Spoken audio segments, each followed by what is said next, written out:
teman-teman, perkenalkan aku Aginta Mila Rahim, NPM 724221641. Di video kali ini, aku akan menceritakan kisah inspiratif salah satu pengusaha sukses di Indonesia. Beliau dikenal sebagai Raja Tol Indonesia. Dalam perjalanan hidupnya, beliau tidak semudah yang kita bayangin. Bahkan beliau pernah tidur di masjid dan hidup dalam kesusahan. Siapakah dia? Yap, dia adalah Yusuf Hamka. Yuk kita bahas perjalanan hidupnya mulai dari masa kecil, pendidikan.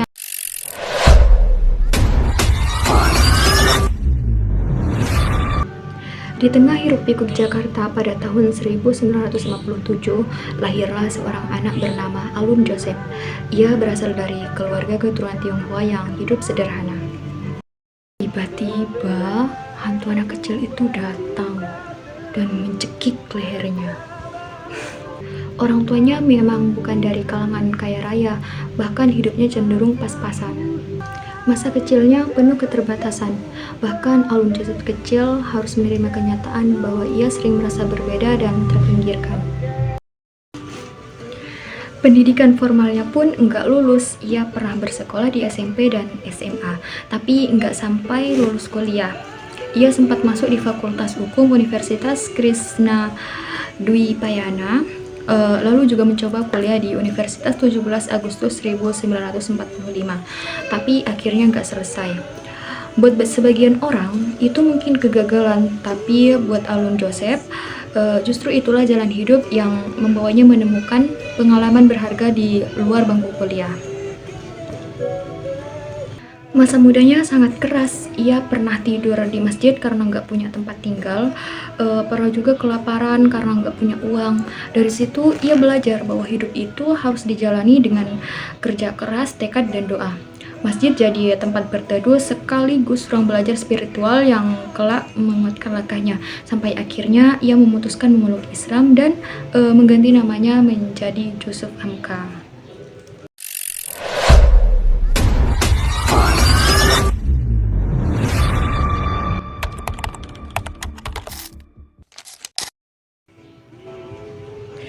Di masa mudanya, ia mencari jati diri, dan disitulah sebuah keputusan besar mengubah jalan hidupnya. Alun Joseph memutuskan untuk memeluk Islam dan dibimbing langsung oleh ulama besar Indonesia, yaitu Buya Hamka. Nah, dari gurunya itulah ia mendapatkan nama baru, yaitu Yusuf Hamka. Keputusan ini bukan hal yang mudah. Sebagai keturunan Tionghoa, ia sempat mendapat penolakan dari lingkungannya, namun ia tetap mantap.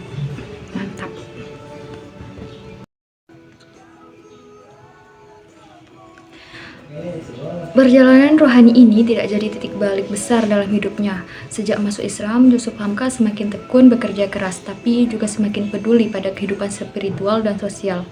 Itulah kenapa meski sukses membangun bisnis dan jadi Raja Tol Indonesia, ia tetap dikenal rendah hati, sederhana, dan rajin membangun masjid.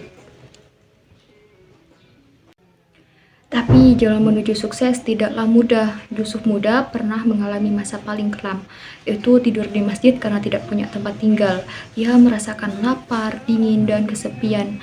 Namun justru di saat itulah ia menemukan kekuatan terbesar, tekad untuk bangkit.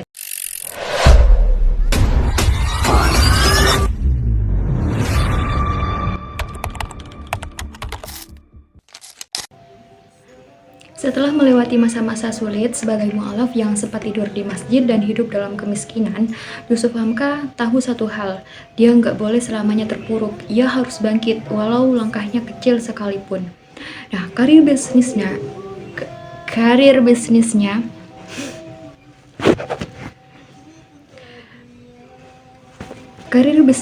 dimulai dengan cara yang sangat sederhana. Yusuf tidak langsung terjun ke proyek besar. Ia belajar dari bawah. Pernah berjualan kecil-kecilan, pernah juga mengamen, dan melakukan pekerjaan apa saja demi bisa bertahan hidup. Dari sinilah ia mengasah keterampilan dagang, membangun kepercayaan diri, dan mulai mengerti pentingnya relasi. Lambat laun, keberaniannya membuka peluang lebih besar.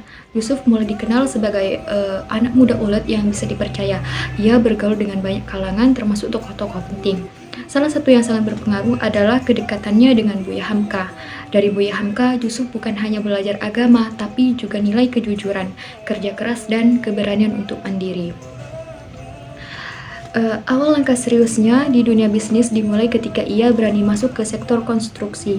Bayangkan, dari seorang yang dulu tidur di masjid, kini berani melirik bisnis yang penuh resiko. Ia kemudian terjun ke dunia infrastruktur, sebuah bidang yang waktu itu masih jarang digarap oleh orang muda. Pada tahun 1987, Yusuf Hamka bersama para rekannya membangun perusahaan bernama PT Citra Marga Nusapala Persada Tbk atau disingkat CMNP. Nah, dari sinilah jalannya mulai terbuka lebar.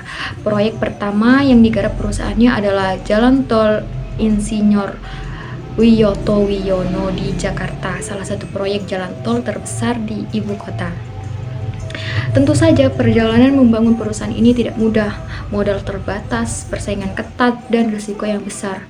Namun, Yusuf punya satu prinsip, berani mengambil peluang yang orang lain takuti. Ia rela turun langsung memastikan proyek berjalan, membangun kepercayaan dengan mitra bisnis, dan menjaga nama baik perusahaannya. Kerja keras itu membuahkan hasil. Proyek tol pertama itu sukses besar. Dari sana, CMNP terus berkembang mengerjakan berbagai proyek strategis, mulai dari tol Soreang Pasir Koja atau Soroja di Bandung, hingga beberapa ruas tol lain yang kini jadi urat nadi transportasi di Indonesia. Sejak saat itulah nama Yusuf Hamka mulai dikenal luas. Dari seorang anak miskin yang pernah tidur di masjid, ia menjelma jadi pengusaha besar yang menguasai bisnis tol. Dan dari awal karir inilah ia mendapat julukan yang melekat sampai sekarang, yaitu Raja Tol Indonesia.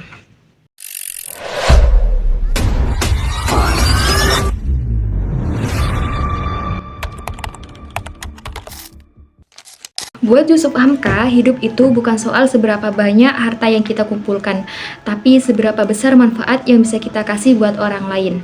Ia selalu bilang, jangan berpikir jadi pekerja, mulailah berpikir jadi bos. Tapi maksudnya bukan sekedar bos yang duduk di kursi empuk. Baginya, jadi bos itu berarti bisa membuka lapangan kerja, bisa menolong banyak orang, dan bisa membuat hidup orang lain lebih baik.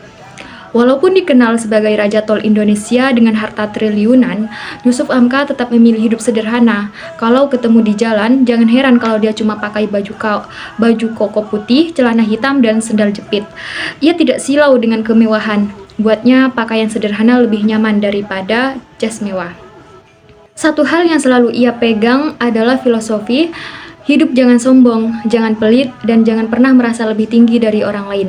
Makanya, banyak orang kagum dengan kedermawanannya. Ia rajin membangun masjid di berbagai daerah. Salah satu yang terkenal adalah Masjid Babah Alun di Jakarta. Masjid bergaya Tionghoa yang unik dan terbuka untuk siapa aja. Selain itu, Yusuf punya prinsip unik soal uang. Katanya, jangan pernah takut miskin, yang penting jangan takut berbuat baik. Baginya harta hanyalah titipan dan sewaktu-waktu bisa hilang, tapi kebaikan, doa, dan amal yang kita tabung akan jadi warisan abadi. Filosofi hidupnya ini lahir dari pengalaman pahitnya di masa lalu. Pernah tidur di masjid, pernah lapar, pernah ditolak karena keputusannya masuk Islam. Dari situ ia belajar kalau hidup itu harus dijalani dengan hati, bukan dengan gengsi. Dan mungkin inilah yang bikin Yusuf Hamka begitu dihormati, bukan cuma karena kekayaannya, tapi karena kesederhanaannya dan kebijaksanaannya. Nah, teman-teman, perjalanan hidup Yusuf Hamka adalah bukti bahwa sukses tidak ditentukan oleh lahir dari keluarga kaya atau punya gelar tinggi. Sukses adalah milik mereka yang bermental baja, bekerja keras, berani bermimpi, dan ikhlas berbagi. Dari anak kecil sederhana, dari pemuda yang pernah tidur di masjid, hingga menjadi pengusaha besar di negeri ini. Kisah Yusuf Hamka akan selalu menginspirasi bahwa selama ada tekad dan keberanian, tidak ada yang mustahil. Jadi begitulah kisah perjalanan hidup Yusuf Hamka dari seorang anak Tionghoa bernama Alun Joseph hingga kini dikenal sebagai pengusaha sukses dan dermawan. Semoga kisah ini bisa jadi inspirasi buat kita semua. Kalau kalian suka video ini, jangan lupa like, komen, dan subscribe untuk dapat cerita-cerita inspiratif lainnya. Terima kasih sudah nonton, sampai jumpa di video selanjutnya. Bye-bye.